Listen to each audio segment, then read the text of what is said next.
to our Center for Coastal Studies Napi Winter Lecture Series. It is really exciting to be back here in this location with all of you. Thank you for coming. It's really a special time for the Center for Coastal Studies.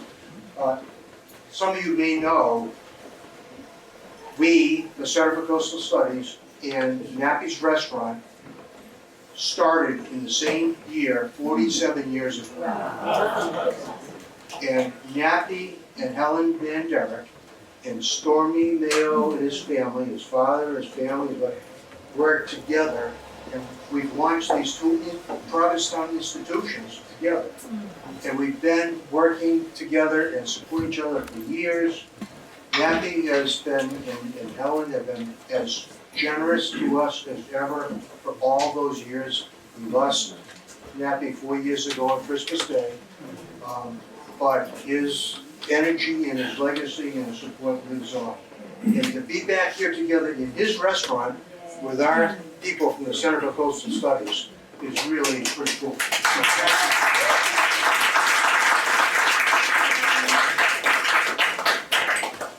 So tonight we have really an exciting, creative, innovative talk for you from another guy who's been part of the Center for Coastal Studies for a long time. So just like the right whales come back to Cape Cod Bay every year, Philip Hoare comes back from I've got a lot less blubber.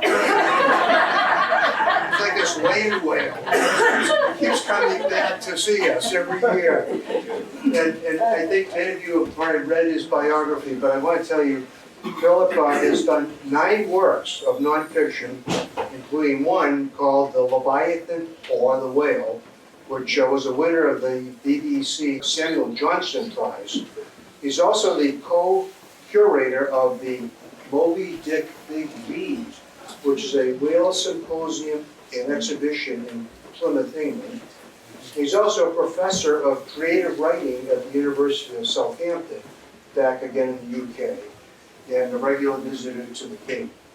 His reporting recently on some of the interesting, kind of unusual interventions between orcas and boats, which he'll tell you more about tonight, has been publicized in The Guardian and The Observer and all over the world. But just besides being excited about Philip being here and being back at Napi's, let me just preview tonight's talk just a little bit. I just mentioned, you may have read that in recent months and years, killer whales have had some unusual interactions with vessels in the Eastern Atlantic. And he's going to tell you a lot more about that. And he will use archival images from his long experience with whales in his own dreams to chart the way the whales have changed in response to our need. I'm sure you saw the title of tonight's talk, Leviathan Rising, How the Whales Became What We Wanted Them to Be.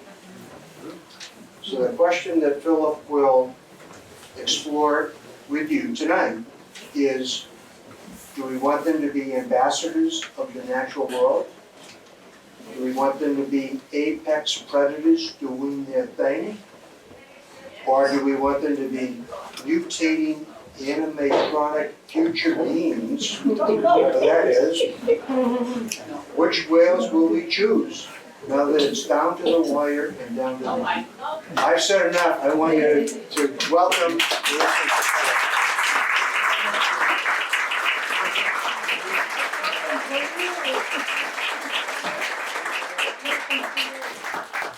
Well, thank you very much, everyone. I'm going to have to project quite loudly because I'm not mic'd up, but so welcome. The idea for this talk is, it came from a conversation I had with Stormy Mayo last year after a talk I did here last year, and we were having dinner at Max, and Stormy said something really remarkable to me. He said, he was talking about the right whales, and he's just told me the right whales have appeared again not far off Long Point. So that's kind of hot news. But Stormy said this remarkable thing, that we don't have a bridge to these animals, that there isn't that kind of connection to that species that you might say that we have with, for instance, humpback whales, with sperm whales, with other animals that are more active at the surface and have a kind of relationship to human beings. So that got me thinking, and right whales are what we would call cryptic animals. And I'm not going to talk about right whales tonight, precisely for that reason, because we seem to know so little about them. But it did make me think about how the way whales have changed according to what we want them to be. And it sort of begins with the names in a way. Is a right whale, the right whale to catch, a humpback whale, a humped back whale, a sperm whale, because they believe the spermaceti was the whale's semen. What ugly names for these animals. And I was thinking about this as a new story really broke in whale world in the past couple of years. So I'm going to go. And many of you will have seen this story. Since 2021, a total of 500 interactions with yachts off the Iberian Peninsula. So all down the coast of Portugal, through to the Straits of Gibraltar. These incidents here, that's 1 month's incident. So 500. So that's 1 month's incident. So this is just the past last month. It starts to look like a plan of campaign, doesn't it? When you look at it like this. And unfortunately, that's the way it's sort of been perceived in the media. It's been sort of Team Orca versus Team Billionaire Yacht. Because most of these interventions are with yachts. They're biting the rudders. They are ramming the sides of the boats. 3 yachts have been sunk. No human beings have been hurt in the making of this movie so far, but you just don't know, do you? So, the guilty culprits. 15 animals. It's only 15 animals that are doing this at the moment. And this is from data gathered by the Orca Atlantica, which is a consortium of Portuguese and Spanish scientists working, and they've been working with this particular group of animals for a long time. And so they've called them generically Gladys. So Gladys albarenchi, Gladys gris, Gladys clara. So unfortunately, in the way that the press personify things, they imagine that Gladys is their name. They're all females. And we know, so it's kind of ridiculous. In fact, it comes from the original Linnaean binomial, Orca gladiator, which of course has its own problems because you start to see these animals as gladiators. And the interesting aspect of that is that actually dates back to interactions in the Roman period. And the Romans were interacting with these animals, probably using them to catch tuna, which is quite interesting. But so this pugilistic sort of heroic name for these animals, it comes before them. The story is, and it's actually substantiated by fact, is that one of the matriarchs of the group received trauma from a collision with a yacht, and possibly also her calf was hurt as well. So it seems as though she's communicating this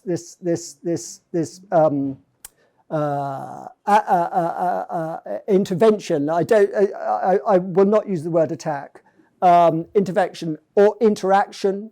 I think it's kind of like an art happening, actually. I think it's kind of there, given the culture of the animals. But so this is being passed through. Now, what's really interesting about this, and I've been following this story past year, I've done an awful lot of reporting on it, 12 reports for The Guardian, podcasts for Al Jazeera, Vice, Times Radio, all these things. I'm working with a friend of ours who's worked for the centre, Jeroen Huykendijk, who's from the Netherlands. And there's a lot of problems with this narrative being projected on these animals, to the extent that in the past couple of months there have been incidences where the animals are being shot at. So there's lots of reasons why we should backtrack on the notion of this kind of vengeance story, this kind of backstory. But nonetheless, it points to a very deep-seated culture, and it points to a very interesting backstory for these animals in relationships to human. Now, when I started to think about this, it was one of the things that re-amazed me is the orca, it has really changed according to what we want it to be. All the whales have in one way. But it's remarkable, I thought, the orca, which we never had a use for. You know, all those other whales we've hunted, economically exploited, the orca stands apart. As a large cetacean, it stands apart. These are some of the photographs, a couple of the photographs that Ewan has taken down in the Straits of Gibraltar. And they tell a different story, because you can see here orca really close to tuna fishing boats. They're fishing for tuna. So you don't need me to tell you there's a competition going on there. There's a competition going on there. And one of Ewan's photographs also, look at that whale. That is a skinny whale. It's an emaciated whale. So, and no one has been talking about this. I mean, this. Keep projecting. Oh, right. Okay. I'm sorry. So no one has been really talking about this notion of competition for food resources, which is clearly going on. This has been going on for years, you know. So there's something possibly has changed. We're not quite sure what. Sorry.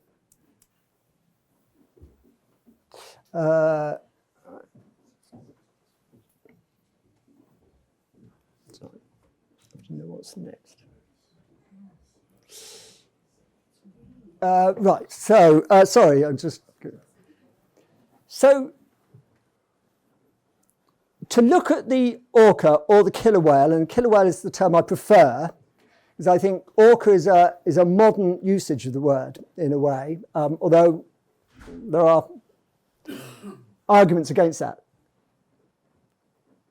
The orca came into our culture, our Western culture, at precisely the time that we were, quotes, saving the whale.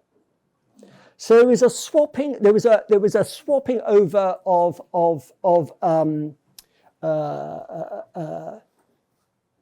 identity for whales. So at the same time as we were stopping hunting whales. And remember, up until 1971, most American cars, the transmissions, were using sperm whale oil. So this very recent thing. At that same time as the great movements of the Save the Whale campaigns of Sons of the Earth and Greenpeace started to turn things around. Actually, you know, it was 1972, actually, they stopped using sperm whale oil in transmission fluid. We started to capture orca for exhibition. It's a very interesting thing. So what role does the orca then play in our culture? So I started looking at the historical presence of orca. And one of the first images of that is a map made by someone called Olaus Magnus, who was a bishop of Norway, Scandinavia, in the 1550s. And he created this map of the northern regions. And he populated the oceans with extraordinary creatures. Really fantastical images. But the funny thing is about this is he was drawing on anecdotes from fishermen, from people who were seeing whales. But it was like sort of degrees of separation from the originals, so they kind of mutated into these sea monsters. But if you look at these animals, they actually have correspondences in real species. So the double blow of this whale is a right whale. What else? Oh, this, it's sort of recognisably a beaked whale. And down here, this tusked animal, which I bring a better image of, is here as orca, and balaena, obviously that's the right whale. So already it's been called orca, and already it's the very tall dorsal fin of a male orca. So orca actually do appear in the story. If you look at Milton's Paradise Lost, which was written in 1671, Orcus is the god of hell, which is the same root as Orca. Orca means god of hell or god of the underworld. So you see these animals becoming sort of sea dragons, attacking here a kind of, I don't know what that's meant to be, it might be a beaked whale, but having the kind of pugilistic, sort of the ferocious teeth.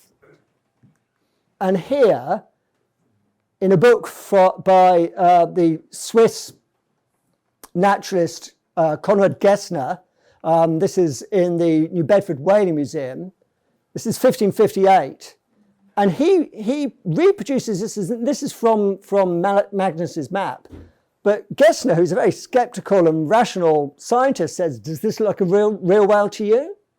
And of course he's saying it's not, but what's interesting about this is these eyes on the scaling side. So I think they're drawing the white patches on orca's side. I think that's what they're representing here. So this is where the animal is sitting in myth and in reality.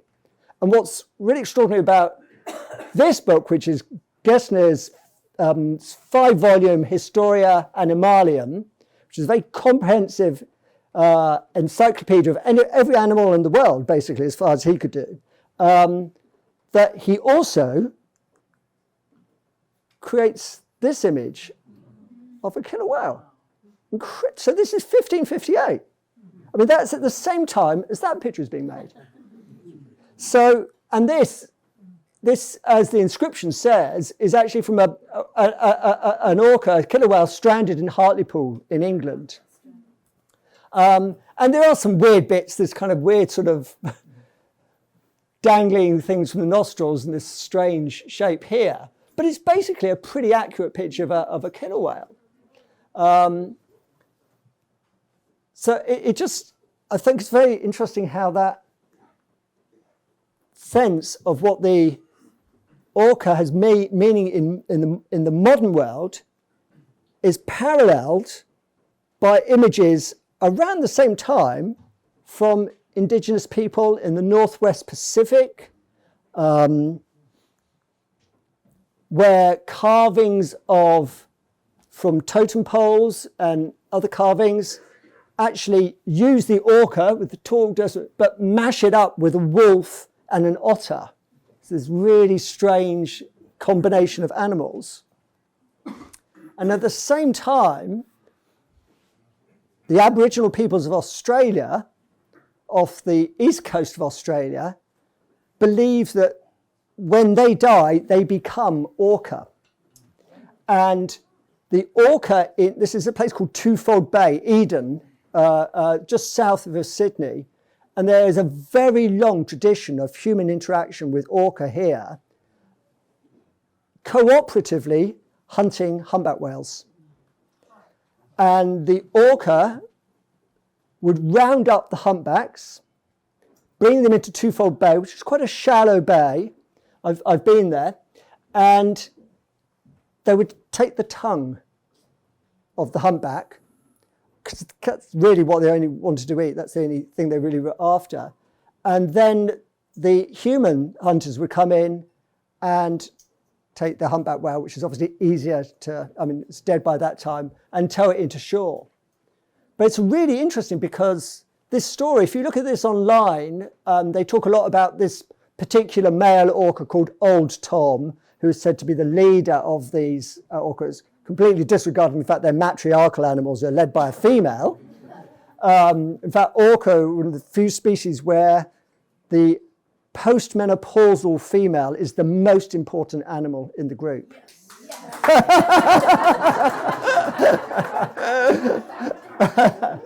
I know, it's really exciting, isn't it?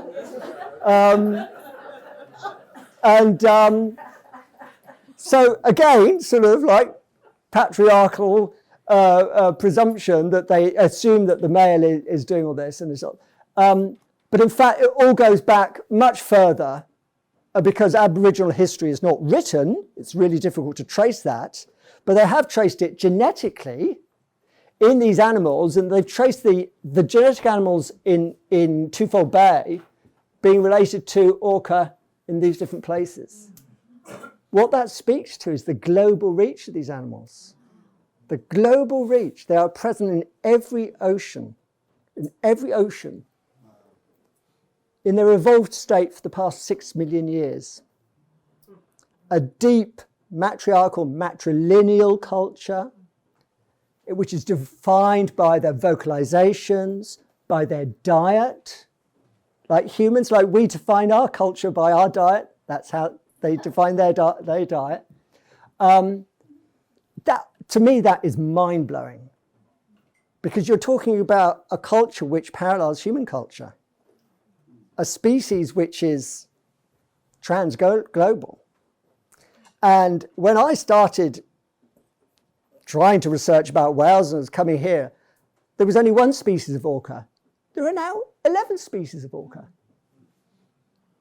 We know so little about these animals. And we make so many presumptions about them. So the story of the orca, when it meets Western science, is one of sort of happenstance, because people don't really come into contact with the killer whales. They really don't. When you read Moby Dick, which is great on whales, he can say very little about killer whales because he just doesn't really see them. Yet they're everywhere. And this is an image from John Hunter, a famous surgeon and scientist in the late 18th century in London. The Hunterian Museum in London, if anyone's been there. He was very interested in whales because they were coming up the Thames. And this was an orca killer whale that came up the Thames, past Greenwich, and if you know London, Greenwich was the sailors' hospitals or retirement place, really. Sailors came out on a rowboat with a harpoon and harpooned the orca from Greenwich in the middle of London, giving Hunter the opportunity to make a very accurate description and watercolour image of the orca. So it's really interesting that at one point you've got indigenous culture appreciating the culture of the orca, and then in the West, because we have no economic need for them, we don't really consider them really. So even the name changing is quite interesting, how it goes from orca gladiator to orcus orcina, which is drawing on the god of the underworld thing. And killer whale. When I write pieces about the killer whale, I use killer whale rather than orca, and copy editors are always saying, no, it's an orca. And I said, no, that's a Disneyfication of these animals. They are killer whales because they kill whales. Many scientists I know would prefer to use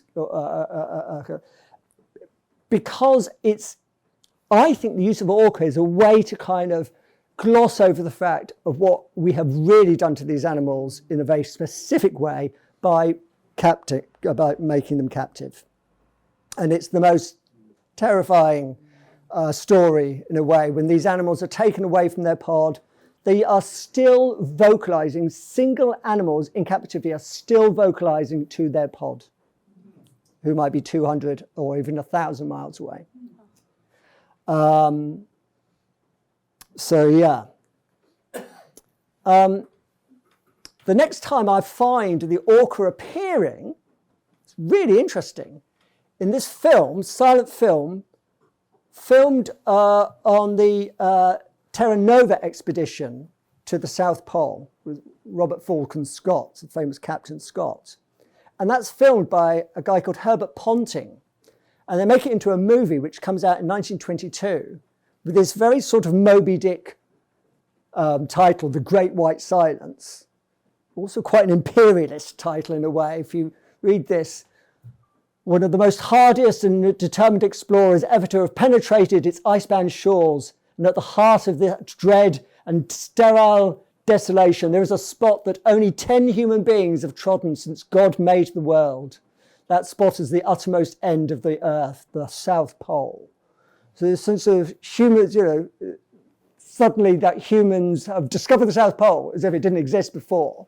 And then, not only is it the most sort of almost icy hell, but whilst at the glacier we saw many killer whales, the most ferocious creatures in the ocean. They prey on seals. Sailors call these the monsters, these monsters, the wolves of the sea. Here is one rising and blowing, and there's a film clip after that. But more interesting is an illustration made of Ponting filming on an ice floe when suddenly up come the orca, the killer whales. When you read Scott's account of this, he really fears for Ponting's life. In fact, Ponting's got his dog with him as well on the ice floe. And these orcas, or killer whales, are doing or practicing what you've probably seen in David Attenborough's films and stuff, flipping ice floes. So they are actually trying to flip the ice floe and flip that guy out of the sea. So it's a very interesting reconfiguration of the story. So suddenly the orcas, they're there and they're like after us. And people say the great Gibbon story is no human has ever been harmed in the wild by an orca, by a killer whale. Well, I found one person who has. And here he is. He's of Monterey. Hans Kretschmer, 18 years old, surfing, had to get 100 stitches. So Hans Kretschmer, 18, of Scotts Valley, was recuperating today at the community hospital after a narrow escape from a killer whale which attacked him Saturday when he was surfboarding off Point Sawyer. About 100 stitches were required to close up two deep gashes and a third cut on the leg. I was about 100 yards out from the beach on the north side, says Hans, when I saw a glossy black head bearing down at me. At first I thought it was a huge shark, and I started yelling "shark" to my friends who were 25 yards further down the beach. When the beast grabbed me, I hit it on the head with my fist, but got separated from my board. I thought for sure it would come after me again, but I was able to catch a wave and body surf into the beach. So we're going to compare this to the Cape, aren't we, to great white sharks. But it's interesting, this is the only known incident where, and clearly the killer whale was probably just mistook him in his wetsuit for a seal. But so we start to think about these animals in a kind of voracious way as they're entering our sort of Hollywood drama. I found this great old graphic. It's really funny. You can't read it about, but there's a figure. So this figure shows 13 porpoises and 14 seals found in the stomach of one 24-foot killer whale. I think the whale looks very pleased with himself. But it's amazing, you know. So it's almost cartoon-like, isn't it? And so this terrible picture of a killer whale was painted by me when I was 14 years old. And I painted it with poster paint and my mum's clear nail varnish to make it look as though it was wet, you know, glossy from the water. And that whale was a whale, which is the first whale I ever saw, who was Ramu, our other performer. So this was at a place called the Royal Windsor Dolphinarium in London. It's now Legoland. But, and it had performing dolphins, about 6 performing dolphins, in this overgrown municipal pool. And they swam into the arena and did their thing, jumping through a hoop and balancing a ball on their nose and catching a fish in their beaks as a reward. And I was with my 2 sisters. We were very young, we were very impressed, and then we started to be very unimpressed because it just seemed like a kind of circus performance. And then the dolphins were cleared from the pool, and in came Ramu. Note the advert for Embassy cigarettes. You know, for us 12-year-olds, that was key marketing, I think, probably. And then the Royal Windsor Dolphinarium, it was as though they were owned by the Queen. In fact, in England, any dolphin, whale, sturgeon or porpoise washed up on the shore is owned by the monarch. That has to be reported to the monarch by ancient medieval decree. I don't think the Queen ever claimed hers, and I'm sure King Charles will certainly not claim his. But so this really ramshackle place, this weird old sort of tatty old wooden hut and these pathetic simulacrum of the sea, these waves painted. It's just a concrete pool painted blue, you know. And Ramu, this is a dolphin actually beforehand, a dolphin sort of being tickled by the staff who were wearing sailors' hats to look nautical. And then Ramu comes up to get his teeth cleaned. This is an animal who has the whole ocean to roam in, but can't go vertical, as a whale often does. You will all know whales spy hop. They can't fully do that in the water.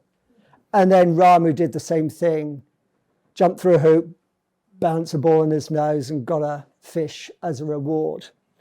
And for me, it was a real moment of, you know, enlightenment about the way we treat animals. But the ironic thing was that it was the reason why we were so keen to see whales was because of the campaign to save whales.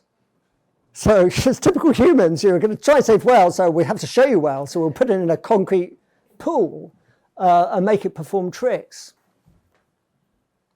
So cut to 1981, not 1881, 1981, and I know people in this room will recognise this scene. This is Pat de Groot, my former landlady, and a female orca. Pat would kayak out from the East End and offer flounder to the orca, to the killer whale, to keep it hanging around. It was a female, actually, so that she could draw it. And she was drawing it on stones, really beautiful images. But the interesting thing about it, just go back to the picture, is that why was this whale so accustomed to human contact? You saw the New York Times magazine yesterday, Vladimir, the beluga. Well, I think that's what this orca was. This killer whale was a ex-service personnel, basically. And that's why it was so habituated to human contact. But yeah, and I think it hung around. I know there's people in the room here who saw Stormy saw, and I know members of the Beachcombers remember the well. Twice. Came twice. Was that 2 years running? Yeah, the first one was in the harbor for about 3 weeks, and second time was in the harbor in the fall for about 10 days. Went Amazing. all the way up the coast to Eastport, Maine, didn't quite make it to Canada. Came all the way down the harbors, all the way back to Provincetown. Amazing. Amazing. Odd. The story I heard was that someone poured whiskey in its blowhole. And that she wasn't seen after that. But really interesting relationship there, posing for its portrait.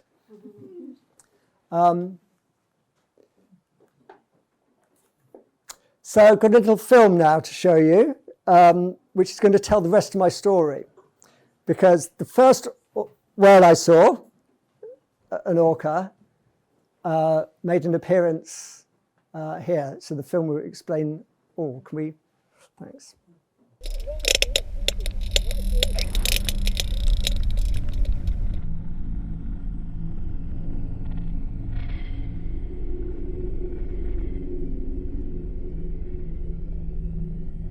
In the deep waters of the Indian Ocean, off the west coast of Sri Lanka, large numbers of sperm whales gather each spring to mate.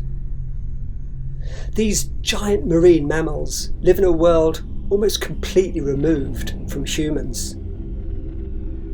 They possess their own culture, their own memories, their own experience. They dive deep into the ocean to feed on squid, using their sonar clicks to echolocate their food.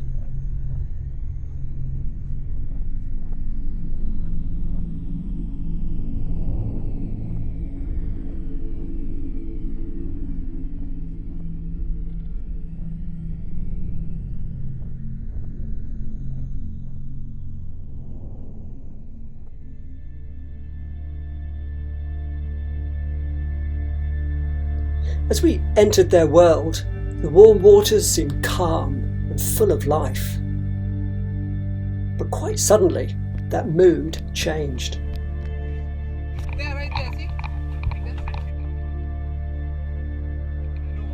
A little to the north, we came upon a pod of about 30 sperm whales. They were gathered together tightly in a group at the surface.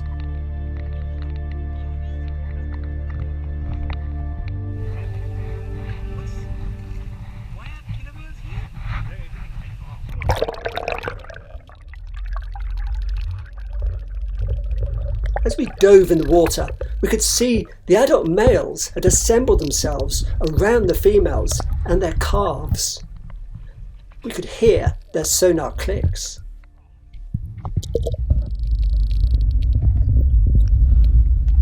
It was an extraordinary experience, a vast biomass of marine mammals. Oh, bahin na saya. Oh my God! Suddenly, we realised there were other animals involved. The different sound of their whistles and clicks and their black and white markings gave them away. They were orca, and they were attempting to predate the sperm whales. We watched for 3 hours as this drama played out.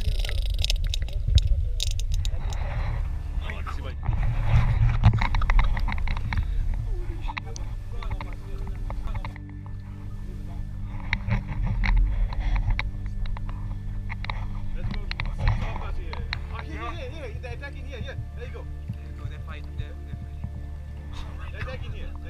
Right here.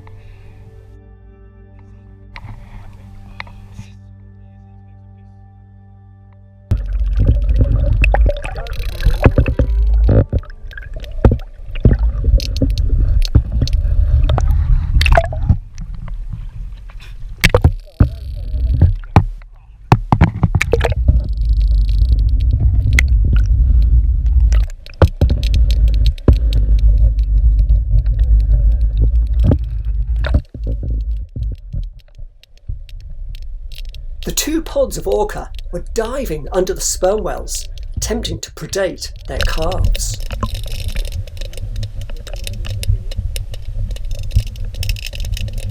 Tightly clustered, the sperm whales opened and shut their jaws, partly in stress, partly in defence. They were also defecating in the water, creating clouds to obscure the orca's approach. All the while, we could hear the contrasting vocalisations, the sperm whale's deep clicks, the orca's whistles and series of trills. It was a charged and dramatic sight, hardly ever witnessed by human beings before. Eventually, the two orca pods appeared to be defeated in their attempt. One pod peeled away, another moved to the north.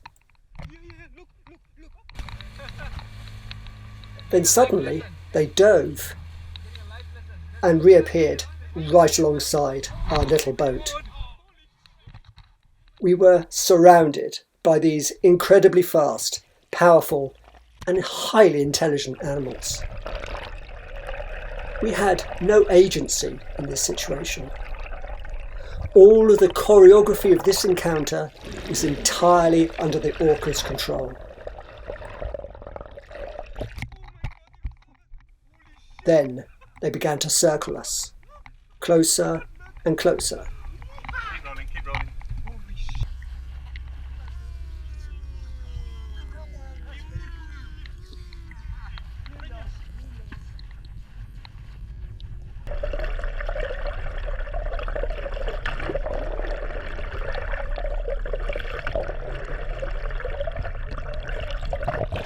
It was the kind of interaction which has been recently seen in European waters off the Iberian Peninsula and the Strait of Gibraltar.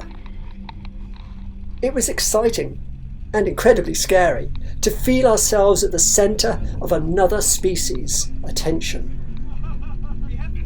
In retrospect, and probably at the time, we realised that they were playing with us. They could quite easily have tipped over our boat if they chose to.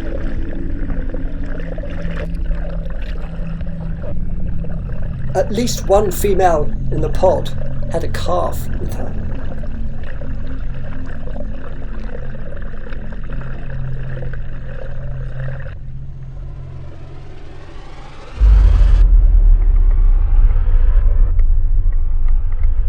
As we looked across the bow of our little boat, 4 of the animals charged directly at us. They were creating the kind of compression wave used by other orca in the Antarctic to tip seals off ice floes and into the water. Then they rammed the boat.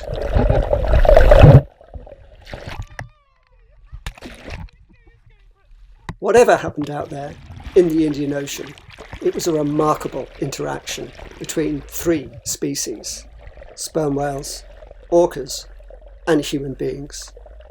One which, in the light of recent events off European shores, may hold vital clues as to why these highly evolved cetaceans are reacting to our presence in their world. If we could only translate those sounds, the whole mystery might be solved. And I looked to one side of the boat and 5 orca came charging directly at the side of the boat to flip us over like a seal. I'm not joking, it's really, and it was just the most astonishing thing. The sentience of the animals, the intelligence, the beauty of them. It was like being under attack by something animatronic. You know, almost, it wasn't a real animal in a way. And so beautiful. And it was very difficult to watch because there was like 3 cultures here. There was the sperm whale culture, these animals who'd come together and they'd answered a distress call from females with the calves, and the sperm whales had come together and they defeated the attack of the orca. And the orca, I presume, were just pissed off at us and decided to teach us a lesson. If they'd wanted to flip us over, easy, easy, easy. They could have absolutely done it. And this really bears a relationship to the interventions in Spain at the moment. If those orca in Spain wanted to really damage human beings, the human beings wouldn't survive to tell the tale. So there's clearly a kind of understanding there, or yeah. And we were like, we didn't have any flares, we didn't have any GPS, nothing. We were just on a 15-foot fiberglass fishing boat. You decided to chase them. Well, we decided to go and look at them. We weren't chasing them. The thing is, you realise you really realise how pathetic you are in this situation. You know, they're just. I've never felt so humble in the presence of another species. Never in my life. You're filming from the boat. Yeah, we had a GoPro in the water. So do you feel like it was more of a warning rather than an attack? I think it might be partly training exercise. They had calves with them. Right. How'd you get away? How did you get away? What year was that? We could not have got away. 2017. No, what did you We do? couldn't have got away. They left the area. They left the scene. They left the So scene. they were threatening you, but not.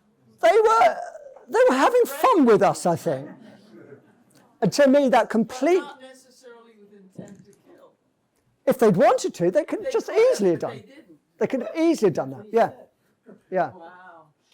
So to me, that no one's, because I don't. None of the interventions in Spain have actually attacked human beings, and no one's had that. That's it. Right. So the really interesting thing about them using that ice floe flipping, we're on the equator. We're on the equator. So where did that technique come from? We're about as far away, like in hemisphere terms. So did they learn that in the Antarctic? How is that happening? And it's interesting because the behaviour in the Iberian Peninsula about 6 months ago, someone off the Shetland Islands, off the north coast got the same attention from an orca. And that was from a different pod, a different population of orca. That's the first time that's happened. And off of California, off of the Pacific coast? No reports. No reports. No reports of is that? We used to see them. Sorry?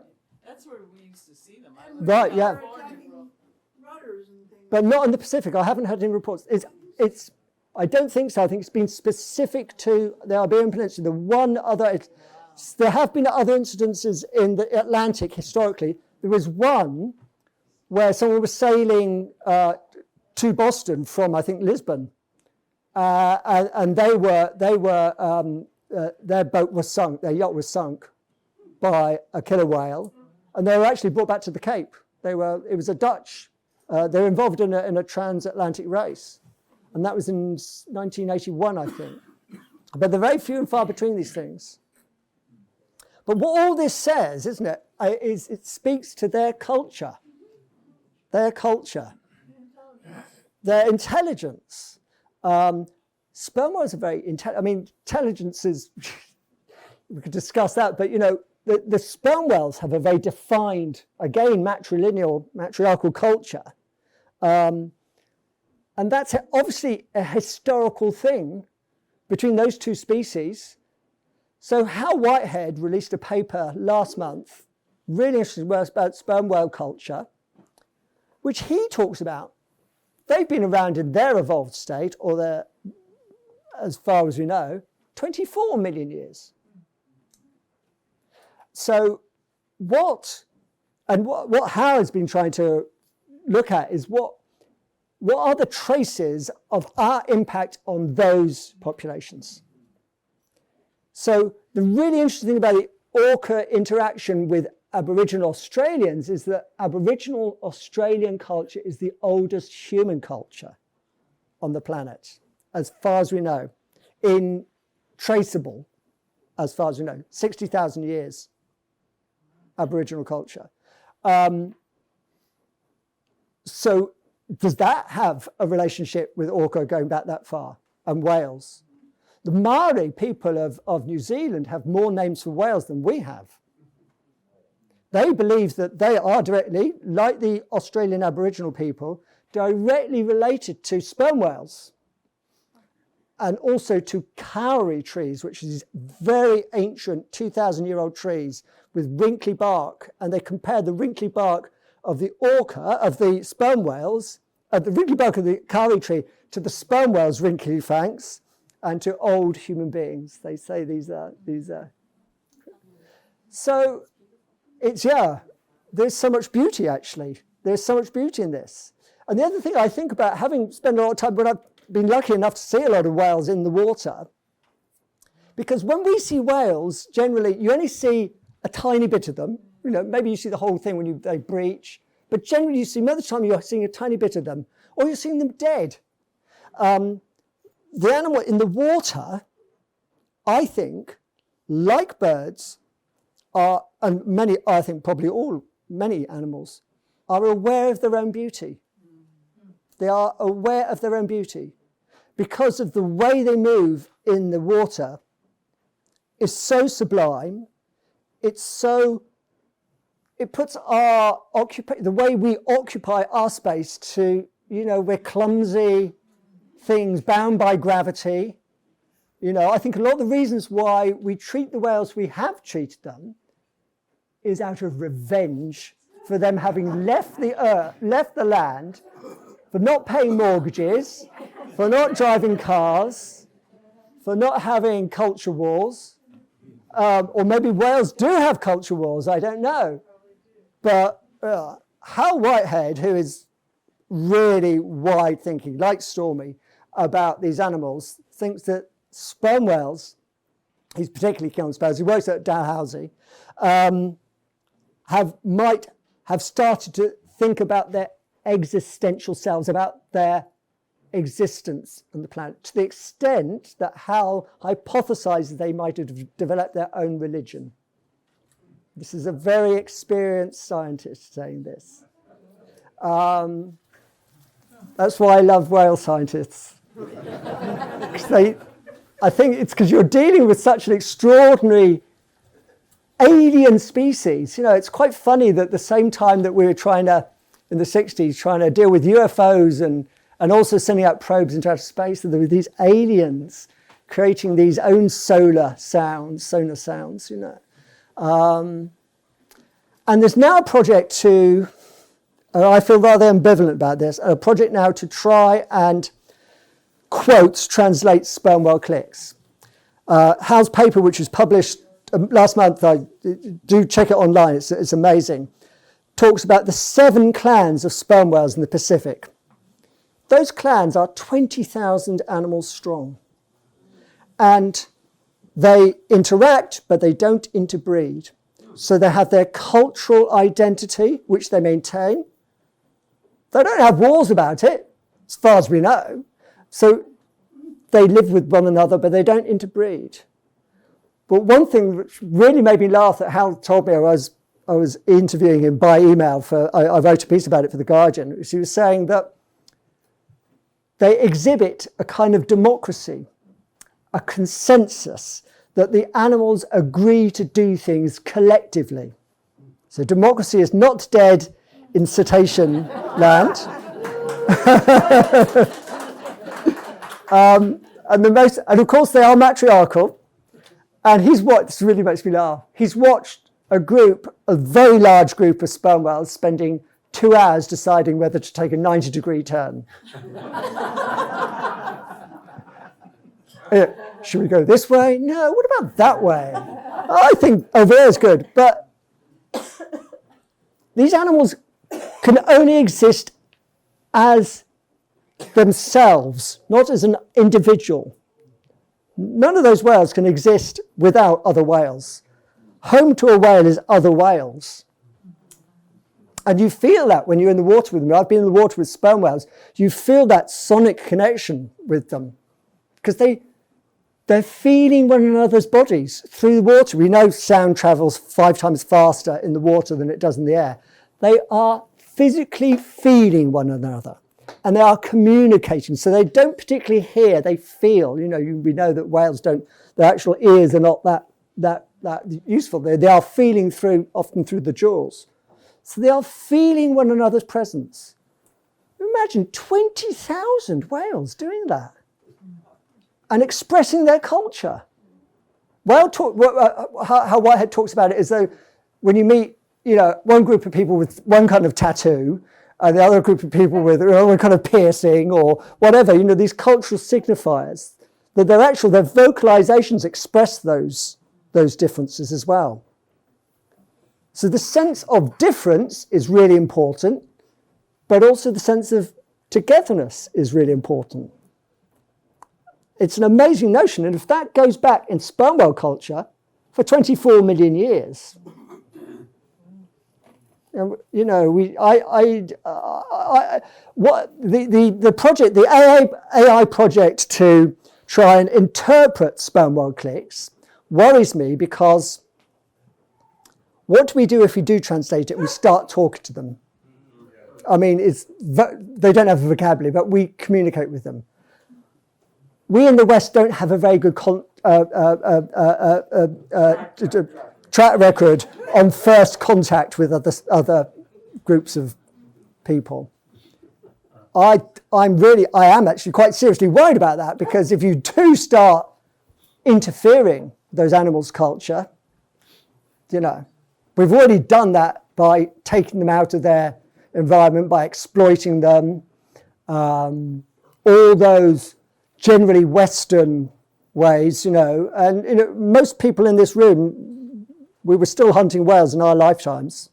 When I was born in Southampton and grew up there were still ships coming in with whale fat, whale blubber from the Southern Ocean, which went into margarine. So I was eating whale as a boy. So these things are very recent.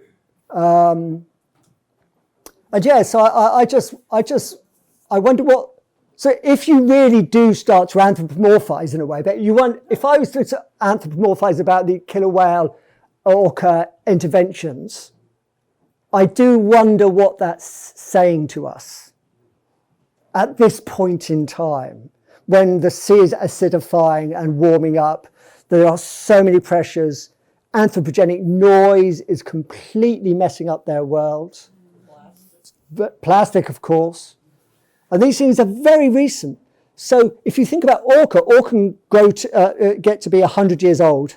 Sperm whales the same. Fin whales get to be 140 years old. Bowhead whales possibly up to 300 years old.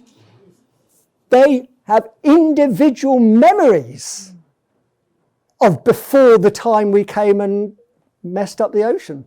They have individual memories. So I don't. If we get to hear what they're saying, I don't think I want to hear what they are saying, really. I mean, I know it is anthropomorphizing because I'm bringing the whales into our world and our apprehensions and our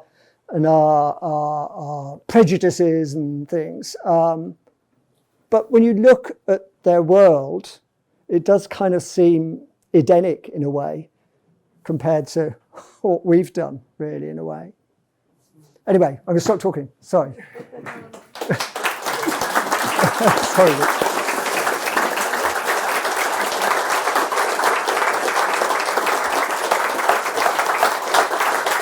Thank you.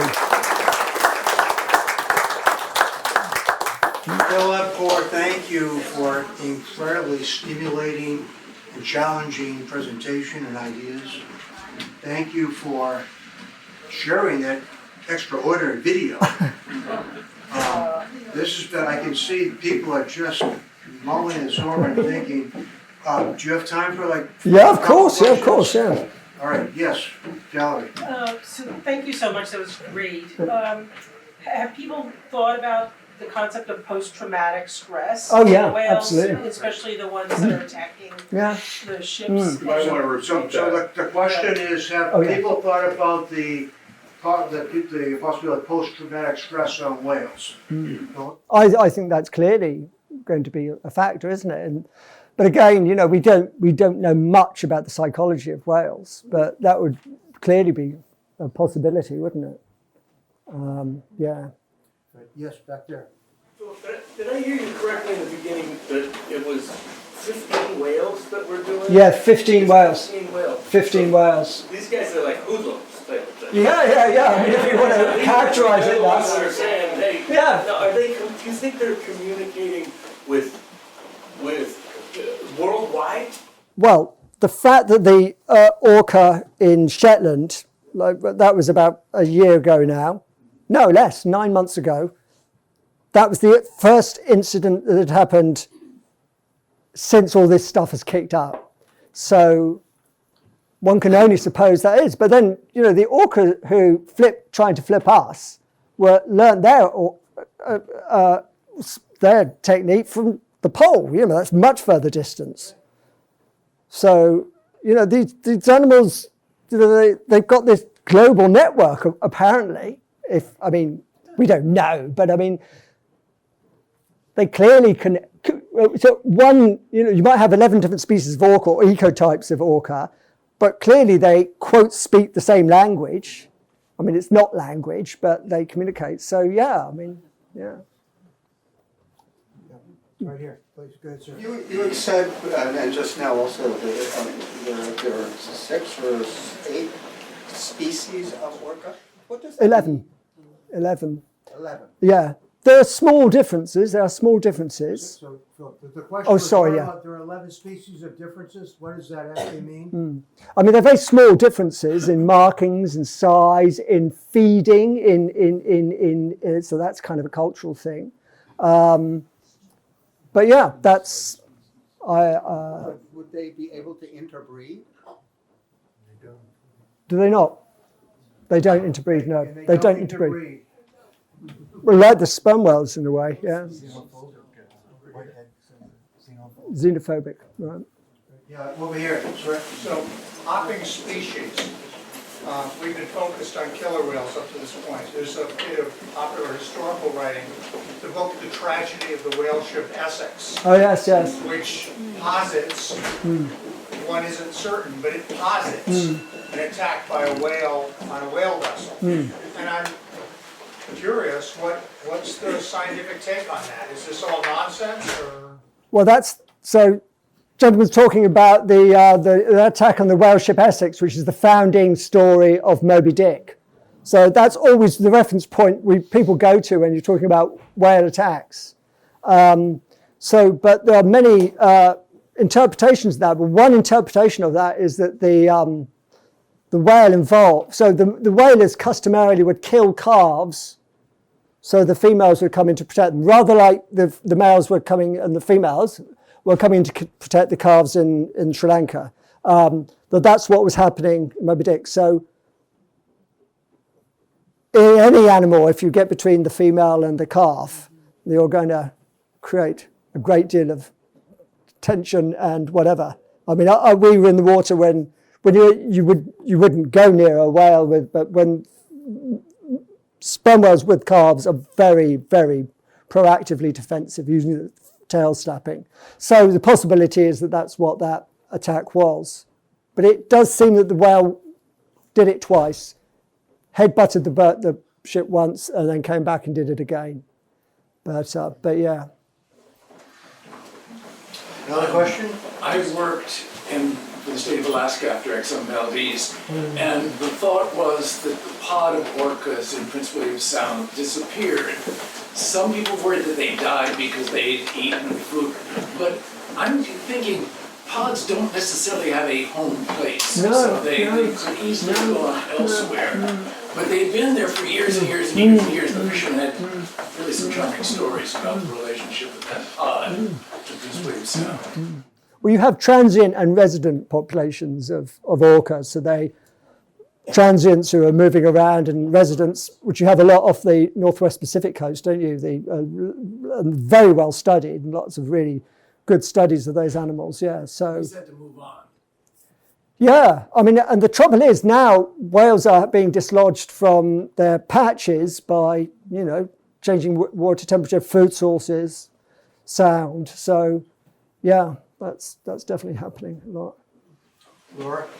Philip, I was just interested in the beginning, you were talking about how ugly the names that we give these Yeah. whales are, like the humpback and the, I think you mentioned the sperm. Yeah, so But ugly. then you said that the killer whale is your preferred name, which to me always I know. it seems like such a violent name for a whale, but to your point, they do kill whales. But I'm just curious about, I mean, we're just human. Who cares what we call them? But we have to have something to call them. Yeah, sure. But in other languages, they call them different things, don't Oh, they? yeah, absolutely. Yeah, and if we were to translate from other languages, Yeah, sperm absolutely. whale would be the, Yeah. something about the megacephalus or something. Yeah. But with the Linnaean name, it translates as big-headed blower, doesn't it? Faceta macrocephalus, which is rather nicer, but yeah. Yeah, absolutely, yeah. I just say, specifically with the killer whale, because I think the orca has been the kind of the free willy phenomena, and it's assimilated us into it's a sort of cartoonish assumption of the orca in a way. And the thing is, the orca killer whale is such a graphic animal, so black and white, so sort of sharp, that it's easy to see as a sort of cartoon in a way. And I think that's allowed, the way it's been used, especially in popular culture and film and things, especially Free Willy. I suppose what it is, because I find that really cynical, given that, people are still paying to go and see these animals perform in parlous circumstances. And they're still being captured. Russia and China are both capturing belugas and killer whales for exhibition. So yeah, that's partly why I think about it. True attribute back. I just think, because I think it's sort of, they've been sort of dumbed down in a way, for our purposes. We don't want to think of them as being killers. That's why the whole blackfish thing came as such a shock to people. They really killed. They killed 3 people, I think, have died from whales attacked in captivity.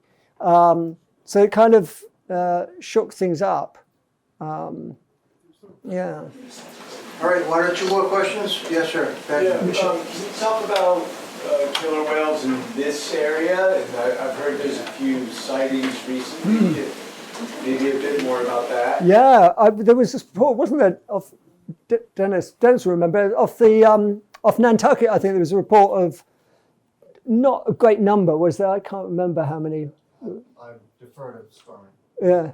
I never understood why we don't have killer whales in this area. They used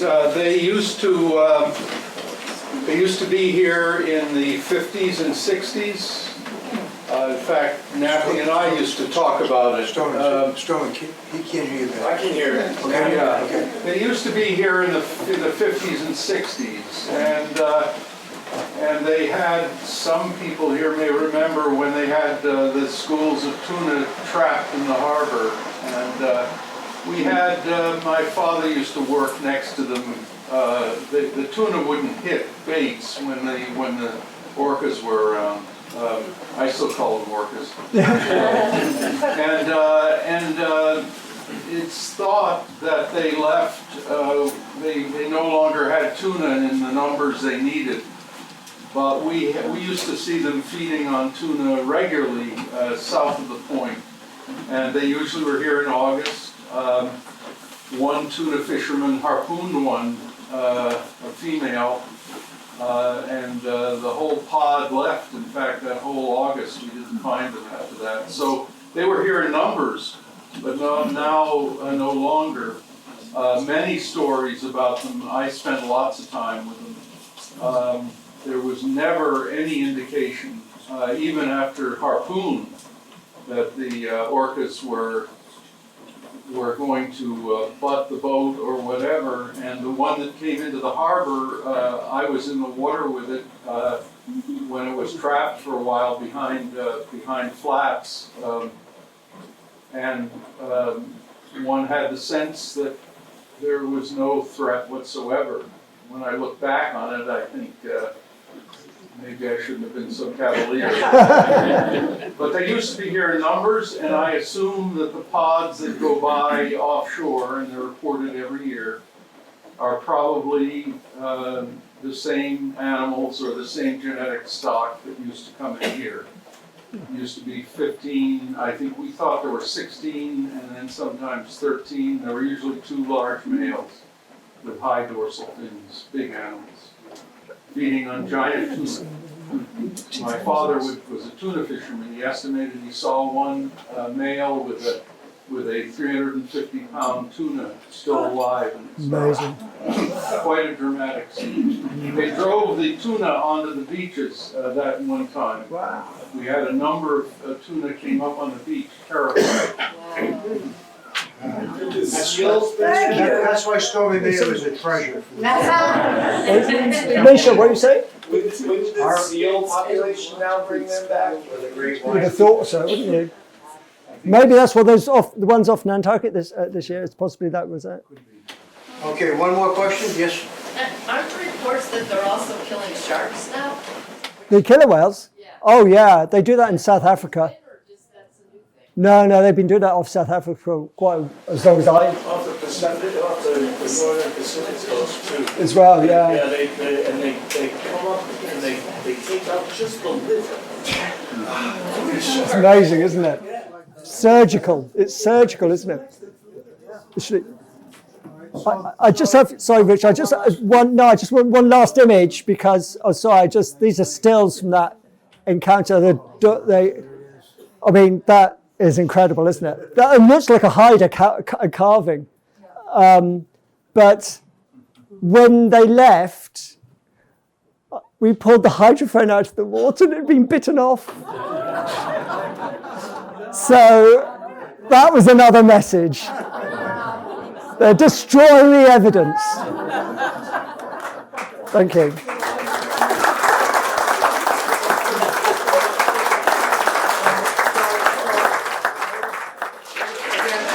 Back to the beginning, let me again, I didn't introduce myself, I'm Rich Delaney. I'm acting as the president of the Center for Coastal, on behalf of my colleagues here who work at the center, who work with Stormy and Philip and other people to protect these species. We're thanking you for being members of that effort. If you're not a member of the Center for Coastal Studies, there's a sign-up sheet back there, or when you go to our website, you can learn a lot more about all the work we do, not only with whales, but the ocean that they live in.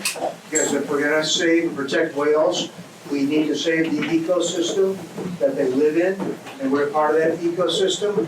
So please, learn more about the Center for Coastal Studies. If you're not a member, become one. We depend on your generosity to do the work we do. So if you can help us with a donation, we really appreciate it. And come back here next month for the next Napi lecture.